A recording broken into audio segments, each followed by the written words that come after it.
இயேசுவுக்கே புகழ். நீதிமொழிகள் அதிகாரம் 17. சண்டை நடக்கும் வீட்டில் விருந்துண்பதை விட மன அமைதியோடு பழஞ்சோறு சாப்பிடுவதே மேல். முதலாளியின் மகன் ஒழுக்கங்கெட்டவனாய் இருந்தால் அறிவுள்ள வேலைக்காரன் அவனை அடக்கி ஆள்வான். ஏனைய சகோதரர்களோடு உரிமை சொத்தில் பங்கு பெறுவான்.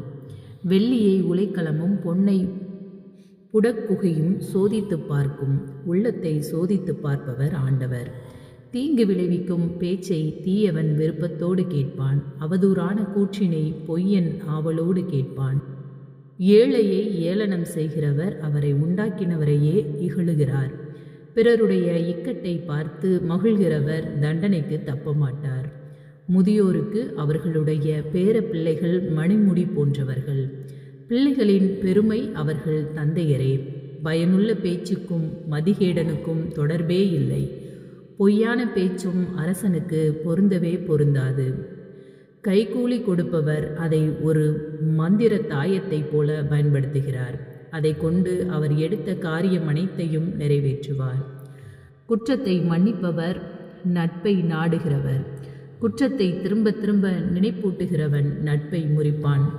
சொரணை கெட்டவனுக்கு 100 அடி கொடுப்பதை விட உணர்வுள்ளவருக்கு ஒரு சொல் சொல்வது மிகுந்த பயனை தரும்.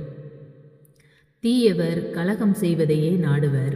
அவர்களை அழிக்க கொடிய தூதர் அனுப்பப்படுவார். மடமையில் மூழ்கி கிடக்கும் மதிகேடனுக்கு எதிர்படுவது குட்டியை பறிகொடுத்த கரடிக்கு எதிர்படுவதை விட கேடானது. நன்மை செய்தவருக்கு எவர் தீமை செய்கிறாரோ அவர் வீட்டை விட்டு தீமை அகலாது. வாக்குவாதத்தை தொடங்குவது மதகை திறந்து விடுவது போலாகும். வாக்குவாதம் மேலும் வளரும் முன் அதை நிறுத்திவிடும். குற்றம் செய்தவரை நேர்மையானவர் என்றும் நேர்மையானவரை குற்றம் செய்தவர் என்றும் தீர்ப்பு கூறுகிறவர்களை ஆண்டவர் அருவருக்கிறார்.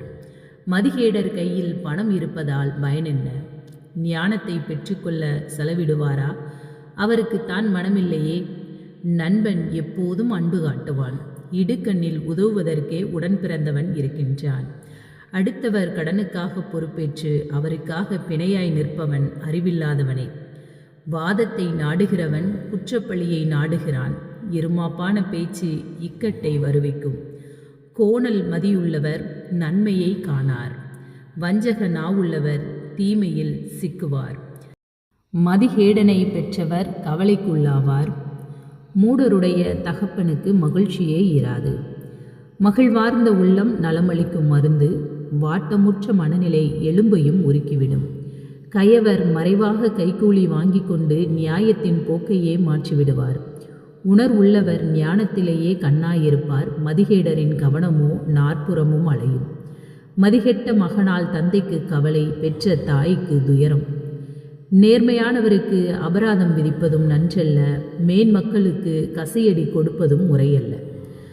தம் நாவை காத்து கொள்பவரே அறிவாளி. தம் உணர்ச்சிகளை அடக்கிக் கொள்பவரே மெய்யறிவாளர். பேசாதிருந்தால் மூடனும் ஞானமுள்ளவன் என்று கருதப்படுவான். தன் வாயை மூடிக்கொள்பவன் அறிவுள்ளவன் எனப்படுவான். ஆமேன்.